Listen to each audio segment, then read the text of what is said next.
इस वीडियो में हम फाइनेंशियली फ्री होने के लिए 30 एसेट्स के बारे में जानेंगे। इनमें से कुछ एसेट्स आइडियाज वॉरेन बफे की बचपन की बुक 1000 वेज टू मेक $1000 से बताए गए हैं और कुछ आइडियाज वो हैं जो मेरे फ्रेंड या किसी नोन ने एग्जीक्यूट करे हैं। तो आई होप इस वीडियो को सुनने के बाद बहुत से आइडियाज आपके ब्रेन में आएंगे। So let's start my dear brothers and sisters. सबसे पहले जो लोग नहीं समझते तो फाइनेंशियली फ्री होने का मतलब ये है कि हमें इतना पैसा हर महीने मिलता रहे जिससे हमें अपनी बेसिक नेसेसिटी के बारे में ना सोचना पड़े। तो बेसिकली फाइनेंशियली फ्रीडम अचीव करने के दो तरीके हैं। 1, इतना कैश सेव कर लो कि हमें उससे पूरी जिंदगी पैसा मिलता रहे और ये अप्रोक्सीमेटली आता है 25 टाइम्स हमारी एनुअल इनकम के। यानी अगर हर महीने आपको 1 लाख रुपए चाहिए तो साल के हुए 12 लाख और उसका 25 टाइम्स हुआ 3 करोड़। अगर हमें हर महीने के 50,000 चाहिए तो साल का हुआ 6 लाख और 12 महीने के हुए 1.5 करोड़। यानी बहुत से लोगों के अकॉर्डिंग ये एक ऐसा नंबर है जिसे सेव करने के बाद हम फाइनेंशियली फ्री हो सकते हैं। सेकंड तरीका है इतने पेपर एसेट्स जैसे कि डिविडेंड, पेइंग शेयर्स एक्सेट्रा या फिजिकल एसेट्स जैसे कि रेंटल प्रॉपर्टीज बना लो ताकि हमें मिनिमम हर मंथ रिक्वायर्ड पैसे मिलते रहें। तो आइए अब हम देखते हैं उन 30 एसेट्स को।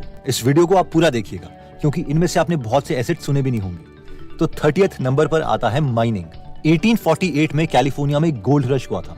सबको लग रहा था कैलिफोर्निया की जमीनों में बहुत सोना है, इसलिए 3 लाख लोग वहां पहुंच गए। माइनिंग के दौरान सोना तो बहुत कम लोगों को मिला, लेकिन कुछ ऐसे लोग थे जिन्होंने कोई रिस्क नहीं लिया और उन्होंने बहुत पैसे कमाए। और वो थे दुकानदार जो माइनिंग कर रहे लोगों को खुदाई के लिए सामान बेच रहे थे, जीन्स वगैरह बेच रहे थे। ऐसा ही कुछ रिसेंटली क्रिप्टो करेंसी के केस में हुआ है। कई लोग क्रिप्टो करेंसीज खरीद रहे थे, कुछ ने पैसे कमाए और कुछ ने पैसे नहीं कमाए, लेकिन कई लोगों ने क्रिप्टो करेंसीज की माइनिंग की। तो बेसिकली क्रिप्टो वर्ल्ड में माइनिंग का मतलब है एक कंप्यूटर को ऑन करके छोड़ दो, वो कुछ बिजली लेगा और अपनी प्रोसेसिंग पावर देगा, जिसके बदले हमें क्रिप्टो कॉइन्स मिलेंगे जिन्हें हम बेच सकते हैं। अगर हम बड़े स्केल की बात करें तो चाइना और अमेरिका में लोगों ने बहुत ही लार्ज स्केल में क्रिप्टो माइनिंग की और बिटकॉइन वगैरह के प्राइसेस बढ़ने पर उन्होंने बहुत पैसे अर्न किए। छोटे स्केल में बात करें तो लोग अपने घरों में इन माइनिंग रिग्स को रखकर बहुत पैसे कमा रहे थे। एक्चुअली एसेट्स की डेफिनेशन में ये ऑलमोस्ट ट्रू एसेट था क्योंकि इसे मैनेज करने के लिए हमें अपना बहुत ही कम टाइम इन्वेस्ट करना था और इन्वेस्टमेंट हम 25 से 30 हजार में स्टार्ट कर सकते थे। 29th नंबर पर आता है प्रिपेयरिंग माइनिंग रिग्स। अब कई लोगों को ये भी रिस्की लग रहा था कि यार हम माइनिंग रिग घर में क्यों लगाएं, पता नहीं कल को बिटकॉइन या इथेरियम का प्राइस बढ़े या ना बढ़े। तो जो ज्यादा सेफ प्ले करना चाहते थे उन्होंने माइनिंग रिग्स खुद यूज करने के बजाय बेचना स्टार्ट कर दिया ताकि वो हमेशा प्रॉफिटेबल रहे। तो माइनिंग रिग्स बेसिकली आप मान सकते हैं कि एक तरह का सीपीयू का डब्बा है। 28th नंबर पर आता है माइनिंग कार्ड्स। क्रिप्टो माइनिंग में नेक्स्ट तरीके के लोग वो थे जो एक्चुअल में माइनिंग रिग्स भी नहीं बेच रहे थे बल्कि उसके अंदर के जो ग्राफिक कार्ड्स हैं, मदरबोर्ड्स हैं, वो बेच रहे थे और तभी इन कार्ड्स का ऑर्डर करते जब एक्चुअल में डिमांड होती। कई लोगों को बीच में इसमें नुकसान भी हुआ क्योंकि ऐसा लग रहा था कि गवर्नमेंट ऑफ इंडिया क्रिप्टो को बैन कर सकती है। 27th नंबर पर आता है रेंटिंग। तो हमारे एक नोन थे जो कि एक नॉर्मल सी जॉब में थे, लेकिन वो हर साल कुछ डिफरेंट करते थे जो बाकी उन्हीं के एज ग्रुप के लोग नहीं करते थे। हर साल वो थोड़े थोड़े पैसे इन्वेस्ट करके उन्होंने अपने रिटायरमेंट तक एक रेंटल प्रॉपर्टी क्रिएट कर दी थी जिसमें 10 से 12 यूनिट्स थे और सारे रेंट पर चढ़ चुके थे।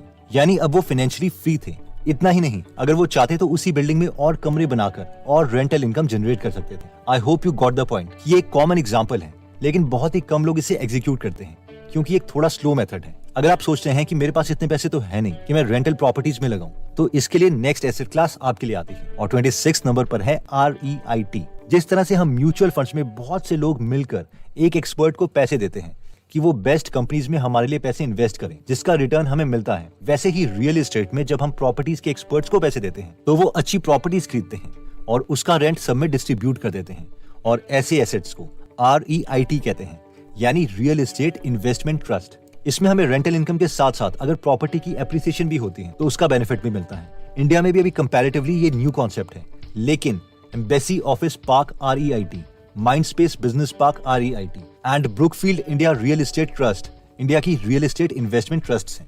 25th नंबर पर आता है डिजिटल कोर्स। अगर हमारे पास कोई भी स्किल है, investing, video editing, real estate, digital marketing, तो इसका डिजिटल कोर्स बनाकर हम ऑनलाइन सेल कर सकते हैं। बट इसके लिए हमें मार्केटिंग स्किल्स चाहिए होंगी या ऑडियंस जो हमारे पास पहले से ही है। मार्केटिंग स्किल्स के बारे में डिटेल में हम आगे डिस्कस करेंगे। 24th नंबर पर आता है डिविडेंड पेइंग स्टॉक्स। कई कंपनीज इतनी बड़ी हो जाती है कि उन्हें पता नहीं चलता कि वो अपना प्रॉफिट दोबारा से रीइन्वेस्ट कहां पर करें, इसलिए वो अपने प्रॉफिट का कुछ हिस्सा अपने शेयर होल्डर्स को दे देती है जिसे डिविडेंड बोलते हैं। इसका फायदा इन्वेस्टर्स को ये होता है कि अगर कंपनी अच्छी चलती है तो उनके शेयर का प्राइस भी बढ़ेगा और साथ में डिविडेंड भी मिलता रहेगा। बजाज ऑटो, ITC, गेल ऐसी कंपनीज हैं जो डिविडेंड देती हैं। मगर इन कंपनीज के शेयर्स को खरीदना भी है या नहीं, ये कैसे पता चलेगा? तो अगर आप इस एसेट क्लास में इंटरेस्टेड हैं तो आप द फैल्कन मेथड बुक को स्टडी कर सकते हैं। 23rd नंबर पर आता है precious metals like gold and silver. कई लोग गोल्ड या सिल्वर को एसेट मानते हैं, खास करके रॉबर्ट कियोसाकी, जिन्होंने बहुत से सिल्वर और गोल्ड के कॉइन्स बॉक्सेस में बंद करके अपने घर रखे हुए हैं, क्योंकि गोल्ड और सिल्वर का प्राइस हमेशा इंक्रीज होता रहता है। लेकिन कई इन्वेस्टर्स गोल्ड और सिल्वर को एसेट्स नहीं मानते। उनका मानना है कि ये इनकम जनरेटिंग एसेट नहीं है, यानी ये खुद कुछ अर्न नहीं कर सकता। एनीवेज, फाइनल डिसीजन तो हमें खुद ही लेना पड़ेगा कि हम किन की थ्योरी से सेटिस्फाइड हैं। 22nd नंबर पर आता है कैश। अगर हम इतना कैश सेव कर चुके हैं कि उससे आ रहा इंटरेस्ट ही हमें इतने पैसे दे सकता है कि हम फाइनेंशियली फ्री हो जाएं। इस इंटरेस्ट रेट को ऑप्टिमाइज करने के लिए लोग 12-12 साल के लिए इंडेक्स फंड्स में पैसे इन्वेस्ट कर देते हैं और हर 12 साल के बाद हाफ अमाउंट निकाल लेते हैं। इसके रिगार्डिंग एक डिटेल्ड वीडियो हम ऑलरेडी बना चुके हैं, जिसका लिंक हम डिस्क्रिप्शन में दे देंगे। 21st नंबर पर आता है ऑनलाइन ई बुक।